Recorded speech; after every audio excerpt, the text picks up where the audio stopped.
Marcos 4:35. E naquele dia, sendo já tarde, disse-lhes: passemos para outra banda. E eles, deixando a multidão, o levaram consigo, assim como estava, no barco.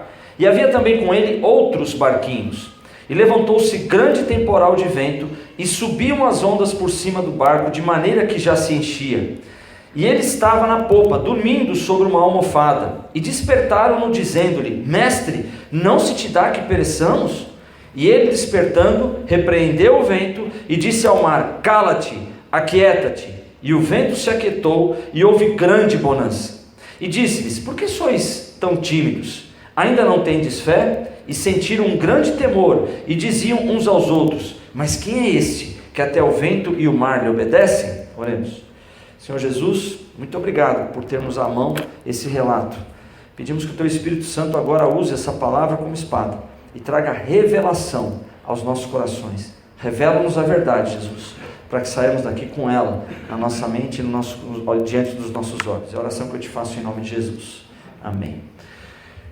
Esse relato de Jesus, ele tinha passado um dia inteiro diante da multidão, pregando, e nesse momento, antes dele fazer essa viagem de barco, ele estava pregando de dentro de um barco. Então, por alguns momentos, Jesus ele se valeu de um barco, porque naquelas praias, né, do lago da Galileia, ou do mar da Galileia, mas era na verdade um lago, a acústica até era mais aconselhável, porque se juntava muita gente ao seu redor, e ele ficava de dentro do barco pregando. Mas como já chegou no fim do dia, Jesus cansado, os discípulos também com fome, esse relato diz que do jeito que eles estavam, eles partiram dali. E Jesus disse o seguinte: vamos para o outro lado do mar. E foram, e diz assim, daquele jeito, ou seja, não se provisionaram de comida, não saíram daquele lugar, do jeito que eles estavam, eles saíram. E Jesus, mostrando a sua humanidade, ele era ao mesmo tempo 100% homem, mas ao mesmo tempo 100% divino. Jesus vai lá no fundo do barco, ele vai lá na popa do barco, e diz a Bíblia que ele dorme numa almofada. Então provavelmente a pessoa que trabalhava naquele barco como timoneiro, ficava ali no timão, ele se sentava numa banqueta, talvez com uma almofada de couro, alguma coisa parecida. Jesus pega aquela almofada, reclina a cabeça e ele dorme. Passado um pouco de tempo, veio uma tempestade, se formou um temporal no meio daquele lago, e a água começou a entrar no barco, e os discípulos ali ficaram desesperados, e Jesus dormindo, ao ponto de que chegou o desespero. Os seus discípulos, a Bíblia não fala quais ou quem foi lá acordar Jesus. Falou assim: Jesus, o Senhor não se importa que nós pereçamos, que a gente morra? Então ele acordou Jesus com essa argumentação: o Senhor não se importa em que nós, quer dizer, o Senhor também, e nós, que a gente morra? Jesus, ele levanta, ele repreende o vento e o mar. Acaba o vento, o mar se acalma. Aí diz que depois seus discípulos ficaram até mais apavorados do que eles estavam. Falaram assim: mas quem é esse que até o vento e o mar lhe obedecem? Né? E Jesus os repreende. Fala assim: por que vocês são tão tímidos? Porque ainda vocês não têm fé. Vamos pensar um pouquinho sobre esse episódio? Vamos pensar em algumas alternativas, algumas hipóteses. Você acha que nesse momento aqui, Jesus no meio do seu ministério, Jesus o Filho de Deus enviado ao mundo para morrer no nosso lugar, você acha que naquele momento poderia acontecer de realmente aquele barco encher de água, Jesus não acordar e eles naufragarem e todos morrerem afogados? É razoável isso? Quer dizer, o Deus se faz carne, o Verbo se faz carne, Jesus se torna homem para um ministério, né, de salvação, e ele estava cansado, é verdade, ele estava cansado. Jesus, quando foi lá passar por Samaria, ele teve fome. Jesus chorou diante da tumba de Lázaro, ele tinha essa humanidade. Então Jesus estava com sono e dormiu. Mas vamos lá, é razoável que o Deus Criador, que se faz carne, agora talvez pego por um sono, ele põe tudo a perder, porque ele dormiu, cochilou e não viu que entrou água no barco e bluf, ele naufraga e morre. Não é razoável. Então esse primeiro raciocínio já tira essa hipótese de que Jesus pudesse morrer nesse lago afogado junto com seus discípulos. Ele veio para a cruz, e ele ia para a cruz, e ele foi para a cruz. Não era uma tormenta, não era um sono, quem impedia isso? Tá bom. Mas Jesus, depois que ele acalma tudo, falou assim: por que vocês são tímidos? Por que vocês não tiveram fé? Tá bom, tem uma outra questão para a gente pensar. Se Jesus repreende os seus discípulos porque eles acordaram ele não ficou bravo porque acordaram e estavam com sono. Jesus não os repreendeu porque tiraram ele de um sono. Não. Ele falou o porquê que ele estava repreendendo. Ele falou porque eles eram tímidos e não tiveram fé. Vamos pensar, o que será que Jesus esperava deles? O que eles poderiam fazer naquela situação em que se levanta o temporal? Não vamos esquecer que tinha alguns aqui dos discípulos de Jesus que eram pescadores, então eles estavam acostumados a temporais. Talvez esse foi um maior do que eles já tinham pego na vida. Mas o que será que Jesus esperava deles então? Que eles resolvessem aquela situação? Algumas hipóteses. Será que eles poderiam, como Jesus fez? Sabe aquela história? Quando tem um professor, o professor vai assim: olha, vou ensinar vocês, tá certo? Olha, 1 mais 1 igual a 2, tá certo? Agora vamos fazer um exercício juntos. Eu faço, vamos fazer juntos, fizemos juntos, terceiro passo, agora você faça. Né? Então assim, sequência do aprendizado. Nesse momento aqui, Jesus dorme. Era como se Jesus estivesse dando a eles a oportunidade de falar assim: agora façam vocês, agora façam sozinhos. Lidem com essa situação, eu estou dormindo, tá bom? Faz de conta. Lidem com essa situação. Então o que eles poderiam fazer? Pergunto, será que eles poderiam repreender o vento, o mar, mandar o vento se aquietar, o mar se acalmar? Eles poderiam fazer isso? Sim ou não? Sim, me dá uma prova, uma evidência de que eles poderiam fazer isso? Fenômeno da natureza? Hã? Mas tem algum respaldo na Bíblia de que eles poderiam ter feito isso? Oi? Minha mãe? Oi? Jesus falou: se tivesse fé, fará obras maiores. Está chegando lá. Ô, Léo, valeu, vai ganhar um bombom do Mané. Jesus falou o seguinte: se vocês tiverem a fé do tamanho de um grão de mostarda e disserem a esse monte, passa daqui para colar, ele vai passar. Moveu um monte. Aqui era um fenômeno da natureza, um temporal. Será que eles podiam lidar com as coisas da natureza? Eles podiam lidar com uma montanha, com uma tempestade? Podia. Então, primeiro, eles poderiam, sim, né, repreender, como Jesus fez. Jesus era o mestre, eles eram os discípulos. E o objetivo de um discípulo não é o mesmo de um aluno. Um aluno está numa escola para aprender a teoria que o professor tem, mas não para ser igual ao professor. Um mestre, ele forma discípulos para que sejam iguais a ele. Você até citou bem aqui, Luzimar. Aquele que crê em mim fará as obras que eu faço, fará maiores do que essa. Fará as obras que eu faço, igual do mestre. Então eles poderiam ter feito isso. Eles poderiam ter feito uma outra coisa. Pergunto a vocês: será que eles poderiam orar a Deus para que Deus parasse com a tormenta e acalmasse o mar? O que vocês acham? Tem algum respaldo na Bíblia? Algum histórico que garanta isso? Opa! Elias mandou descer fogo. Elias mandou que não chovesse. Ele gostava de um fogo, né, Elias? Josué orou. O que aconteceu? Da perspectiva de Josué, ele entendeu que o sol parou, né? Mas Deus travou a translação da terra sobre o seu próprio eixo, porque alguém orou. Então duas coisas eles já poderiam ter feito: eles podiam repreender, ou eles podiam orar a Deus. Podiam ter feito essas duas coisas. Então era razoável que Jesus falasse: por que vocês são tímidos? Eu dei uma oportunidade para vocês fazer um exercício aqui de fixação. Faça por você mesmo, né? Vocês foram me chamar, né? Ok, mas olha só, gente, aquela tempestade era uma tempestade real, era um fato. E até pelo fato de existirem pescadores no meio dos discípulos de Jesus, devia ser a tempestade. Talvez nunca eles viram, presenciaram, experimentaram uma tempestade daquela. Então o negócio era feio, gente. O negócio era real, era um fato. Existe um provérbio que diz assim: contra fatos não há argumentos. Contra fato não há argumentos. Puxa, que realidade. O fato é alguma coisa concreta. Essa parede é branca. Não vem falar que ela é vermelha, não é, ela é branca. Isso é um fato. Contra fato não há argumentos. Mas Jesus estabelece aqui uma outra relação. Não é que contra fatos não há argumentos. A gente tem ali fato versus verdade. A verdade, ela se sobrepõe aos fatos. Jesus, no começo dessa viagem, o que ele disse para os seus discípulos? Olha o texto, Marcos capítulo 4, ele diz no verso 35: E naquele dia, sendo já tarde, disse-lhes: passemos para outra banda. Então olha só, Jesus, ele já estava no barco, ele disse para os seus discípulos: passemos para outra banda. Entram no barco, já estavam, eles começam a navegar e Jesus dorme. Mas o que Jesus tinha falado? Passemos para outra banda, para o outro lado.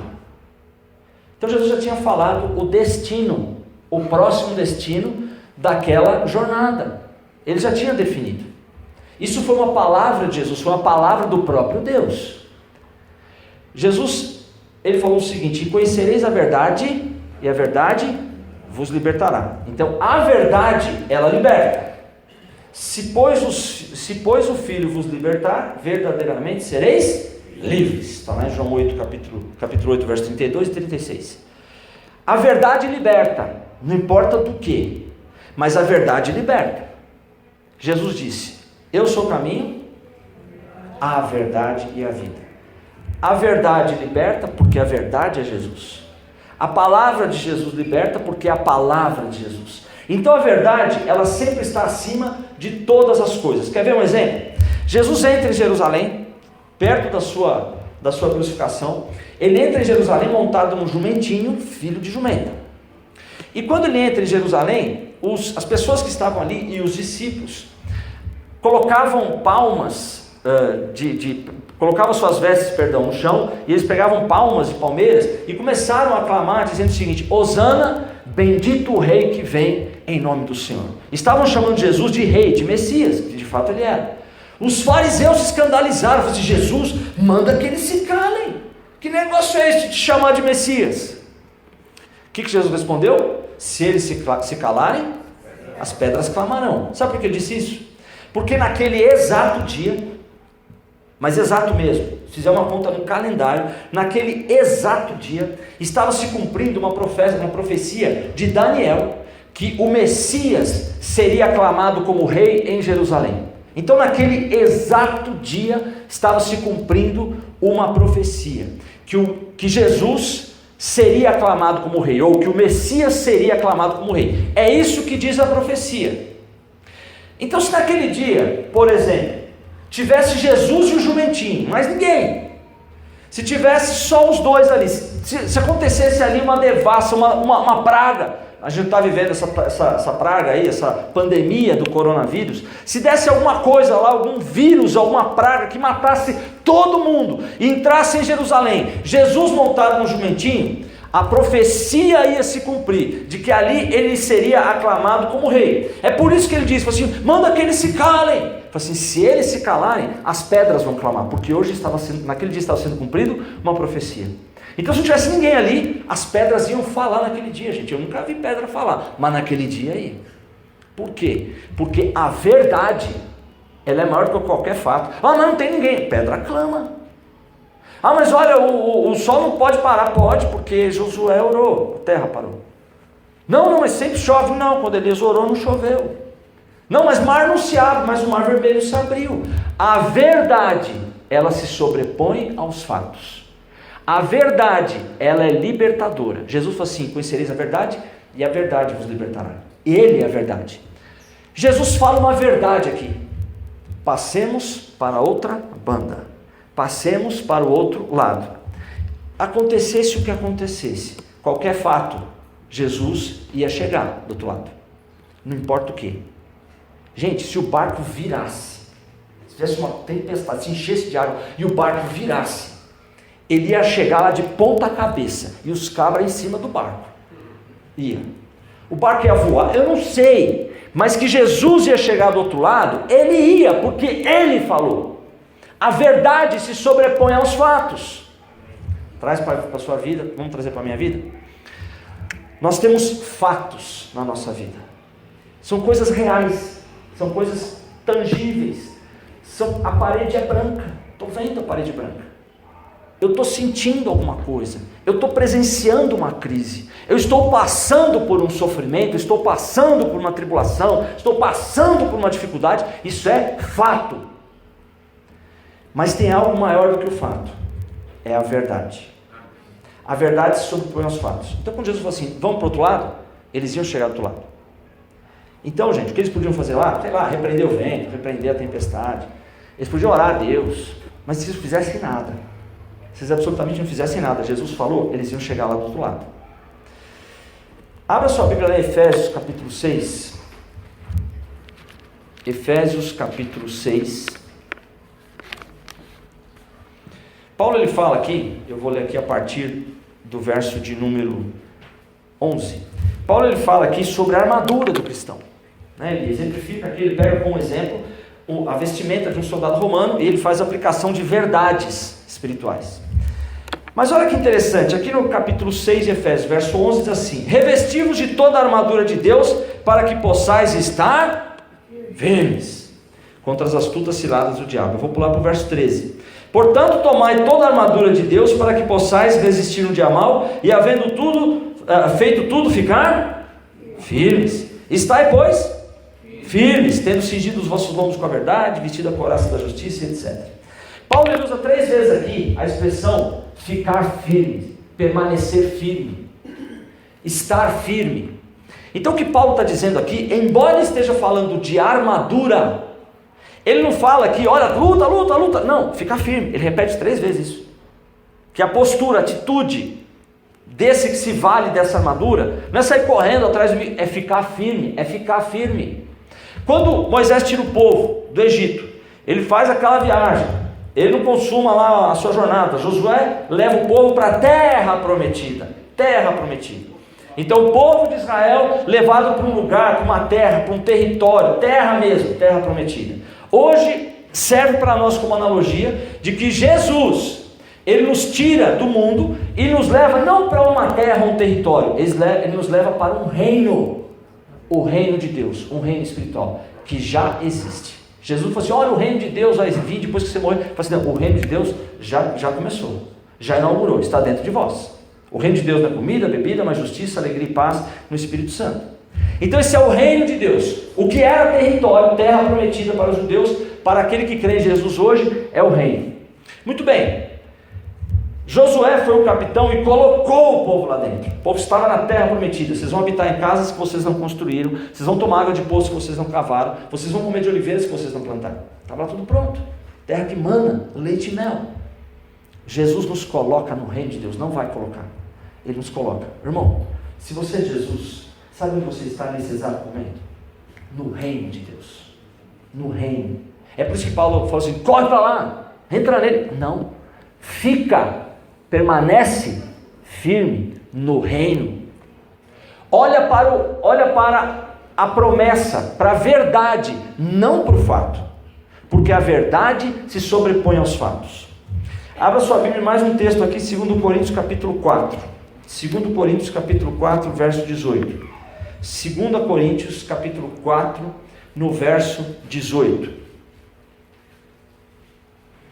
Não atentando nós nas coisas que se veem, 2 Coríntios 4, 18, mas nas que se não veem, porque as coisas que se veem são temporais, e as que se não veem são eternas. Vou repetir, não atentando nós nas coisas que se veem, mas nas que se não veem, porque as que se veem são temporais, e as que se não veem são eternas.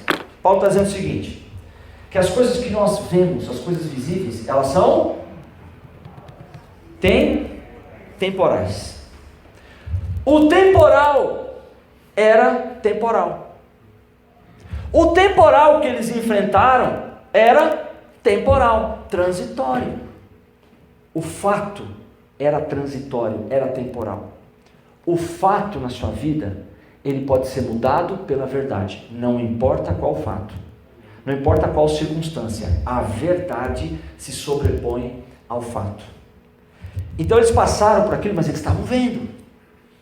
Mas aquilo passou pela ordem de Jesus. Podia até passar de outro jeito, ou podia ser que não passasse, mas que eles iam chegar do outro lado, eles iam. Se eles se ativessem A palavra de Jesus, a verdade que ele disse, a gente vai passar para o outro lado. Se eles já tivessem aquilo, vamos embora. O povo foi entrar na terra prometida, então vão lá 12 espias, e dos 12, 10 voltam, não, a gente não vai conseguir, lá tem gigante, nós somos gafanhotos aos olhos deles. Josué e Caleb, vamos lá, gente, eles são nosso pão. E Deus já falou assim, eu já te dei na mão. Só Josué e Caleb enxergaram a verdade. Os 10 enxergaram o fato. Eles enxergaram uma terra habitada, cheia de gigantes, difícil. Só que 2 enxergaram a verdade. Deus falou assim, eu já dei na mão de vocês. A verdade é essa. Sobre a tua vida existem promessas de Deus. Existem verdades sobre a tua vida. Se você quer entender, a Bíblia diz o seguinte, que na nova aliança, a aliança que Jesus fez para que eu pudesse ser um beneficiário, na nova aliança, ela é baseada, sustentada por melhores promessas. As promessas que tem aqui na Bíblia, elas valem sobre a tua vida. Outro dia eu falei aqui, o Salmo 91 é maravilhoso. Aquele que habita no esconderijo do Altíssimo. A palavra é ali, a palavra habita significa aquele que se assenta. Aquele que se assenta no esconderijo do Altíssimo. Jesus é o meu cabeça, eu sou o corpo de Cristo. Então onde Jesus está, eu sou. Tal qual Jesus é nesse mundo, eu também sou. Está lá em 1 João 4,17. Jesus está assentado num lugar de glória. Ele está exaltado. Se Jesus está assentado e exaltado, eu também estou. Porque eu sou corpo dele. Então tudo que fala o Salmo 91 é para você, meu irmão, é para mim. A gente está passando uma situação difícil no mundo hoje, o tal do coronavírus. E temos que tomar os nossos cuidados. É verdade. Mas será que Deus ele consegue proteger de um vírus? Não dá para ver esse negócio. Será que Deus pode proteger? Será que Ele tem poder, Ele é capaz? Salmo 91 diz assim, 10 mil cairão ao teu lado, 10 mil à tua direita, mas tu não serás atingido. Gente, isso não é pensamento positivo, isso é Bíblia. Eu posso crer nisso? É uma verdade, mas espera aí, você olha como o mundo está, olha como as coisas estão acontecendo, a contágio, olha, lá tem bastante gente, você pode pegar o vírus, tudo isso é fato, gente, isso é fato, mas a verdade se sobrepõe aos fatos. Um homem, ele estava com câncer na garganta, e o câncer já tinha passado para a língua e para a faringe. Fizeram lá os exames, tumor maligno, câncer, células cancerígenas, cirurgia, tinha que fazer. Esse homem foi, agendou a cirurgia, só que ele entendeu, que isso que a gente vai fazer hoje aqui daqui a pouco, ele entendeu que a ceia do Senhor, essa mesa, ela tem saúde, ela tem cura. Hoje de manhã a gente falou sobre isso. Essa mesa tem 2 elementos. Ela tem o suco de uva que simboliza o sangue de Jesus, e ela tem um pedacinho de pão que simboliza o corpo de Cristo. O sangue de Jesus tem a ver com os meus pecados, porque o sangue perdoa os meus pecados. Então o sangue de Jesus tem a ver com perdão. O pão que simboliza o corpo de Jesus, ele levou sobre si todas as nossas dores e enfermidades. O castigo que nos traz a paz estava sobre ele, e pelas suas pisaduras nós fomos sarados. Levando ele no madeiro os nossos pecados, no seu corpo, para que, mortos para o pecado, vivamos para a justiça, pelas suas chagas, vocês foram curados. Então ele entendeu que o sangue tem a ver com perdão, mas que o corpo de Cristo, simbolizado pelo pão, ele tem a ver com saúde, com cura. Esse homem entendeu isso. Ele entendeu a verdade. O fato era um câncer maligno e uma cirurgia iminente. Esse era o fato. Provado, comprovado, nos exames, nos laudos, nos médicos, está tudo comprovado. Esse era o fato. Só que ele olhou para a verdade. E ele começou, até o dia da sua cirurgia, ele começou na sua própria casa a fazer a ceia do Senhor para ele mesmo, e várias vezes por dia, mas pode, não precisa tomar na igreja. Não, irmão, o sacerdote da ceia não é o pastor, é Jesus Cristo. Então ele é o teu sacerdote. Então ele começou, não de uma maneira, como se fosse uma crendice popular, um patuá, um talismã, não é assim não. Mas ele começou para que ele se lembrasse, aliás, essa mesa, ela tem essa virtude para a gente. São símbolos, é pedaço de pão, é suco de uva, mas me lembra, me remonta são elementos que me fazem voltar para o passado e enxergar aquilo que Jesus conquistou para mim. E ele começou todos os dias e várias vezes por dia, tomar a ceia do Senhor na sua casa, ter ceia do Senhor na sua casa, e foi operar, arrancar o tumor. Arrancar o tumor, fazer a biópsia, célula benigna, nenhuma célula cancerígena, nenhuma célula maligna. Ah, todos os médicos erraram? Não, gente. A verdade se sobrepôs ao fato. Ah, aconteceu só com ele. Não, irmão. Deus faz isso com você e comigo. Porque é a mesma virtude que há na ressurreição de Cristo, para aquele homem que eu estou contando aqui. Isso está aqui diante da gente, e pode ser para mim, pode ser para a tua vida também. A verdade se sobrepõe aos fatos. Quero ler mais um texto com você, que está lá em Marcos capítulo 11. Marcos capítulo 11, verso de número 23, a gente até citou isso agora há pouco aqui, mas eu vou ler o texto. Marcos 11, 23, diz assim: porque em verdade vos digo, que qualquer que disser a esse monte, ergue-te e lança-te no mar, e não duvidar em seu coração, mas crer que se falar aquilo que diz, tudo o que lhe disser será feito. Presta atenção, nesse texto, Jesus ele fala 3 vezes o verbo dizer, e uma vez só crer. Vamos lá?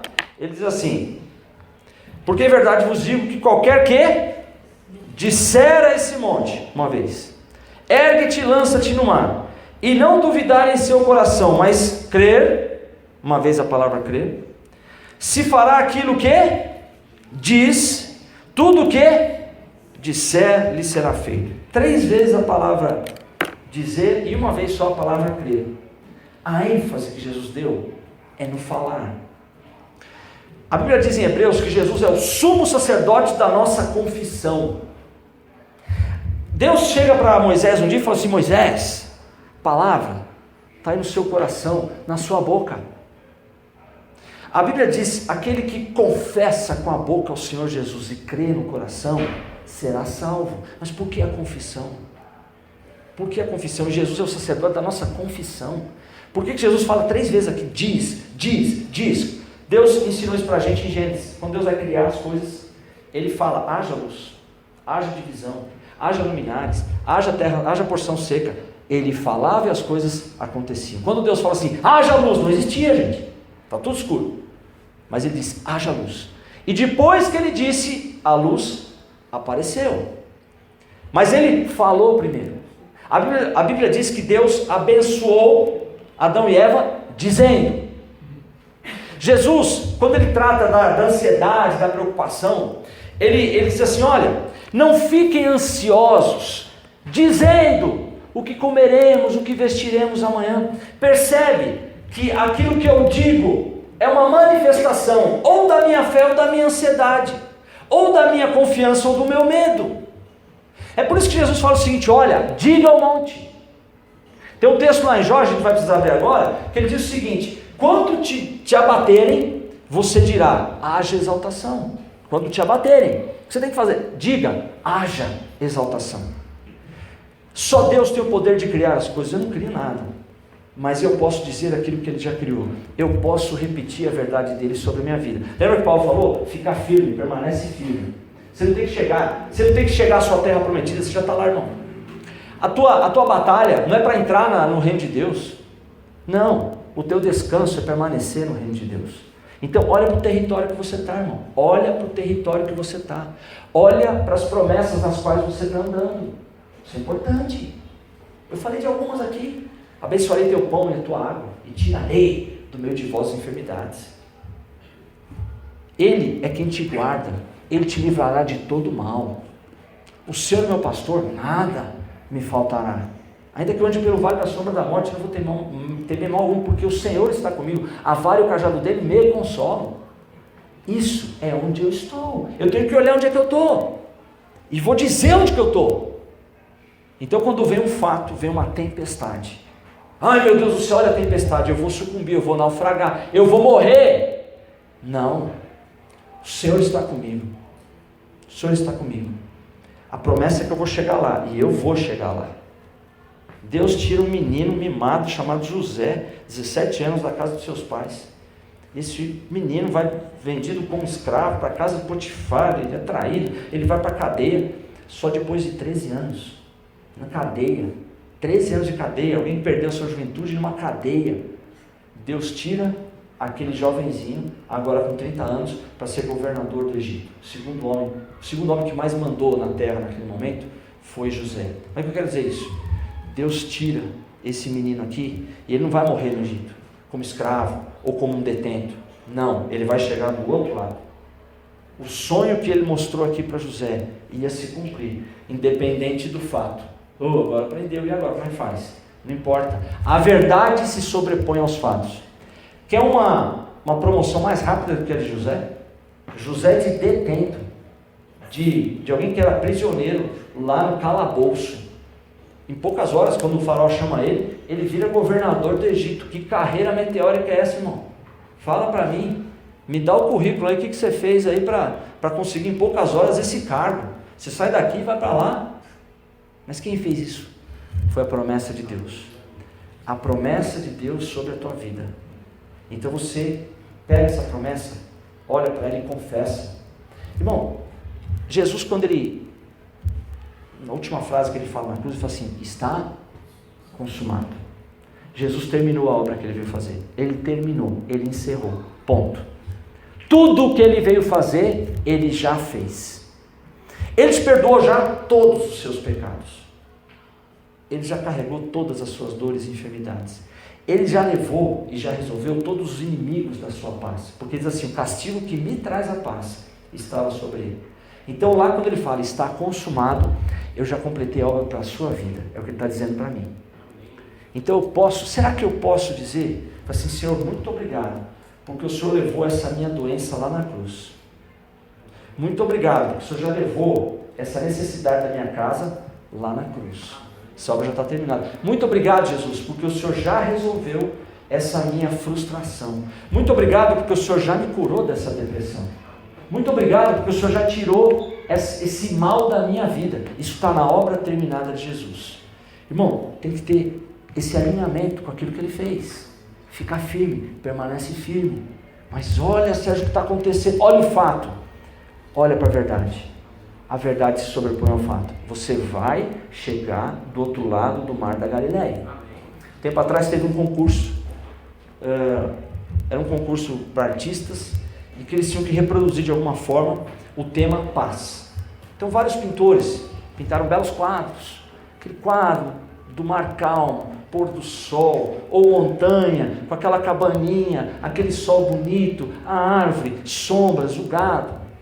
Mas surpreendentemente, a obra que ganhou aquele concurso sobre paz era um quadro que era uma tormenta no mar. Então tinha ali um rochedo enorme, a água dando com fúria naquele rochedo, aquele céu escuro, uma tempestade. Eu falei: mas que raio, onde tem paz aqui? E quase sem perceber, no cantinho do quadro, tinha ali uma imagem de um ninho com uma gaivota acolhendo seus filhotes debaixo das suas asas. A paz não é a ausência do temporal, mas é a promessa em nos guardar. Porque tem uma coisa: o temporal vai passar. Tem aquele salmo que eu gosto pra caramba, que fala assim: o choro pode durar uma noite, mas a alegria vem pela manhã. Amém? Baixa a cabeça, feche seus olhos e te ora.